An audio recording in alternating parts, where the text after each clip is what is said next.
You know, there's this delicate, wavering line where art meets urban legend, and museum silence gives way to superstitious dread. These are the stories of cursed paintings.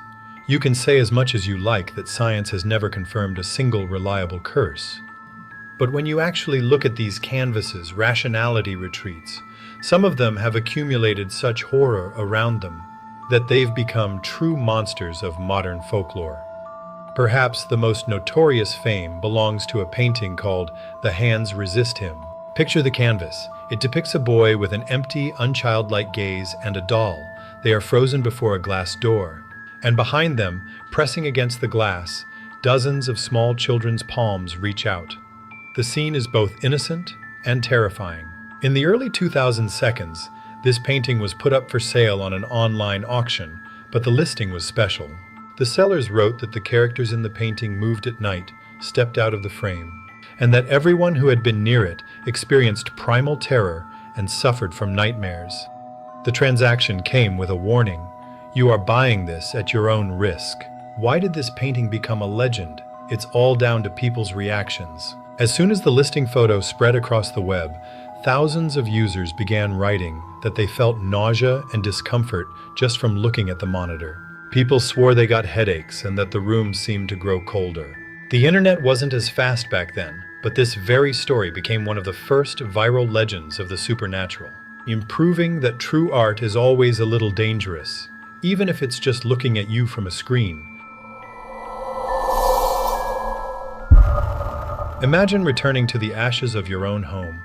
Of the furniture, only black cinders remain.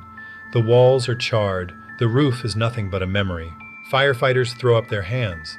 The cause was a short circuit. You step inside, still unable to believe anything could be saved. Then suddenly you notice a painting on the wall. It's almost untouched by the flames, just slightly sooty. And on it, a little boy is crying back at you. The second most unusual urban legend of the 20th century, and perhaps the most terrifying, is the story surrounding the painting, The Crying Boy. The creator of this series of portraits was the Italian artist Bruno Amadio. In the 1,950 seconds, reproductions of his crying child works hung in millions of homes across Europe. People bought them not because they liked them, but rather the opposite.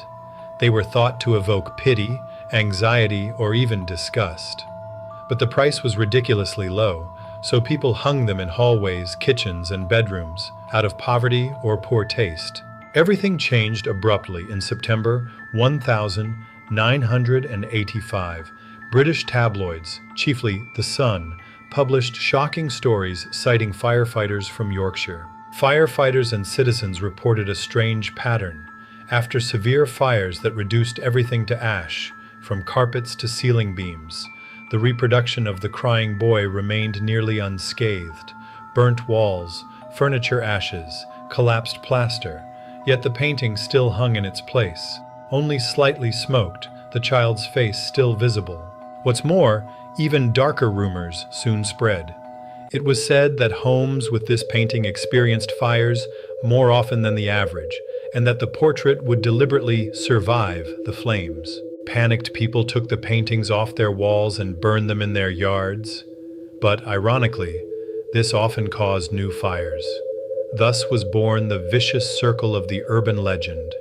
Fear the painting, burn it, accidentally set your house on fire, blame the crying boy. Even decades later, this story remains a perfect example of modern folklore, a mix of cheap mass art, newspaper hoax, and primal fear of the unexplained.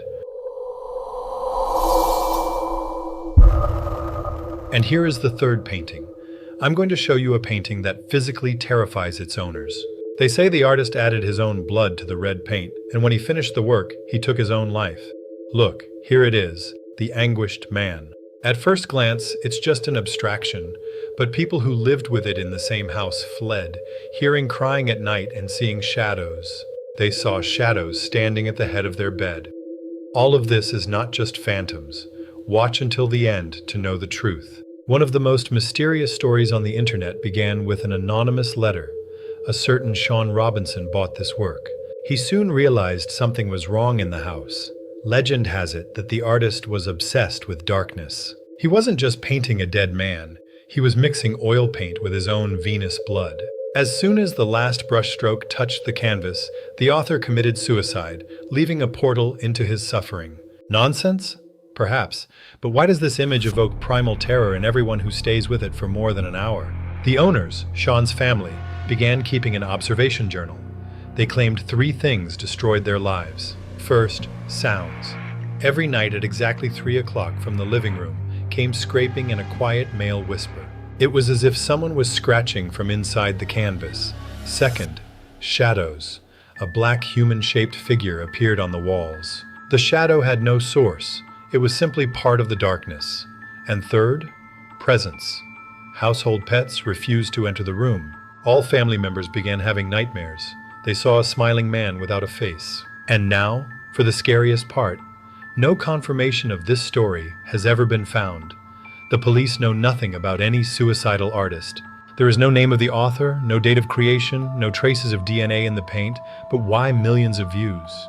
The thing is, those who criticize the hoax cannot explain one detail. The original painting exists. The energy of the object is such that bloggers who took it for review returned it within 3 days, begging Sean to take it back. Where the anguished man is now is unknown. They say Sean locked it in the basement and forbade his children from going there. Is it a myth or a curse?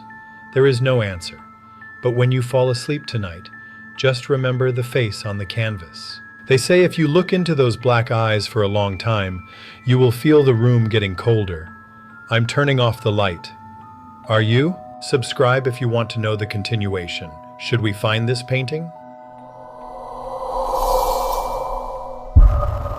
The 4th painting is also terrifying.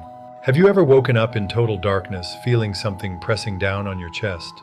You can't move. You can't scream.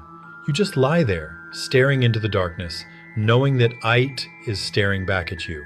Before you is The Nightmare by Henry Fuseli, 1781. At first glance, it seems like mere classicism, a simple allegory of sleep. But why then has this painting, which is not technically cursed, been included for centuries in every list of the most horrifying works of art?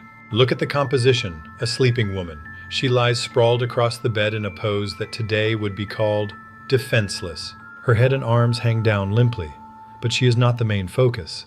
The main focus is what sits on her diaphragm. A small, gnarled creature. A goblin? A monkey? No, it is an incubus, a demon that paralyzes its victim. Look at its face. It is looking directly at you, the viewer. Fuseli painted it, not looking at the woman. It is looking out into the hall. It knows you are looking at it. It seems to be saying, "You're next." But the most interesting detail is hidden in the background. Do you see it? A horse's head. This is no mere strange prop. The English word nightmare is not a nochnoi koshmar in the literal sense. The mare is an ancient mythical creature, an evil spirit that sits on the chest of sleepers and causes suffocation. Fuseli created a visual pun. He combined the folklore with the image of a blind horse that bursts into our world. Before 1781, demons looked like medieval monsters. It was Fuseli who turned evil into a small, hideous, squat creature. He invented the visual language of sleep paralysis. Every time you see a creature sitting on a victim's chest, you are watching a remake. Every time you wake up in sleep paralysis and feel that pressure, you are feeling what Fuseli painted 250 years ago. They say the painting is not cursed. They say it is just paint and canvas. But if you ever wake up tonight, pray that it does not turn its head and look at you the way it does in this portrait, for it is not looking at the sleeping woman. It was waiting for you. And finally, the 5th painting. Do you believe that in order to take an ordinary photo, you need to ask permission from someone who died a century and a half ago? No? Well, you shouldn't be so sure. Because in one of the hotels in Texas hangs a portrait of a Spanish general who does not tolerate familiarity. And to this day, he decides whether you'll get a good shot. This painting is not just an interior decoration.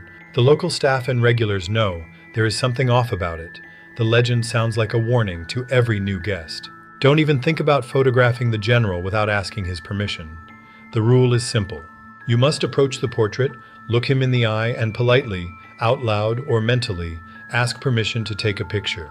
If you do this, the photo will be crisp, as if the painting had just been coated with fresh varnish. But the moment you show disrespect, an anomaly begins. Witnesses widely complain of strange effects that cannot be explained by shaky hands or a bad camera. Total blurriness appears in the photos, as if at the moment of pressing the shutter, someone nudges your elbow. Sometimes the lens simply refuses to focus, producing digital noise, even though the camera works perfectly before and after. One tourist told a story of trying to cheat. She pretended to ask permission, but inwardly thought, "What nonsense." The result? On the only photo in her entire phone gallery, instead of the general's face, there was a solid, blurry spot resembling a vortex.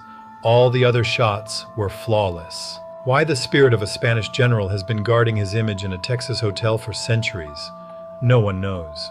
But the hotel staff are no longer surprised when they see guests quietly whispering something while standing by the old frame. It's not superstition, it's respect for the master of the portrait.